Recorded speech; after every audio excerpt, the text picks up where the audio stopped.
осы мектепте үш бірдей қолыншағы білім алып жатыр екен. Осы құрметті ата-ананы ортаға шақырайық. Дәурен мырза. Дәурен мырза өнерден алысады азамат емес. Халықаралық және үлкен осы өнер додаларында оза шауып жүрген азаматтардың бірі, бірегейі. Қошемет соғып қойыңыздар. Көп рахмет. Ассалаумағалейкум, құрметті көрермен. Қанат Уәлиұлының шығармашылық кеште жиналған қауым.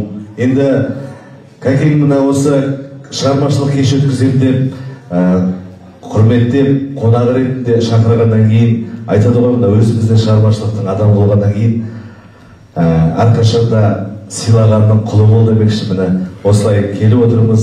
Бағанадан бері керемет әндерге сусындап, мына балалар жылына байланысты дейміз ғой, қандай керемет балалардың ән салып жатқаны өте керемет, көңілге қуаныш ұялатады. Мына енді Қанат Уәлиұлы, мен сізді көптен бері танимын. Осы жерде менің 3 балапаным да білім алады осы мектепте.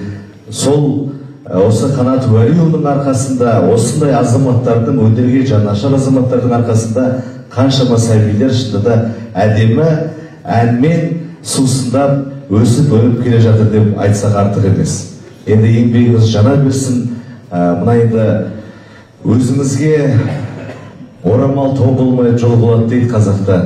Осындай ата-ананың, балалардың ата-анасы ретінде, өнерлі балалардың ата-анасы ретінде сізге алғысымды айтып, иығыңызға бір шапан жапсам деп рұқсат болса. Қошеметтеп қойыңыздар.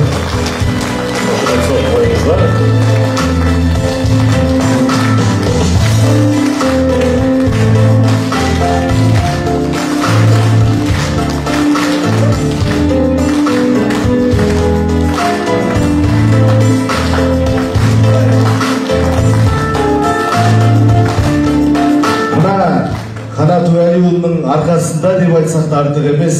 Міне күні кеше Қасымхан туралы әдемі кино түсірілген болатын. Қазір барлық кинотеатрларда көрсетілім басталды. Сол Қасымханның бала күнін сомдайтын менің ұлым осы Қанат Уәлиұлының шәкірті Ермұхамедұлдарыңыз. Осы сіздің арқаңыз деп айтсақ артық емес. Осындай өнеріңіз, шығармашылығыңыз талмасын, шарықтай берсін. Әлі де үлкен жұлдыздарды тәрбиелеп ала бұйыртса, еңбегіңіз жана берсін деп айтқым келеді. Көп рахмет. Көп рахмет. Ал енді Қанат аға, ат шапаныңыз құтты болсын. Енді жас Қанаттан үлкен қария композитор Қанат деген атаққа ие болыңыз. Бір қошемет соғып қояр шағымызда. Жасай беріңіз.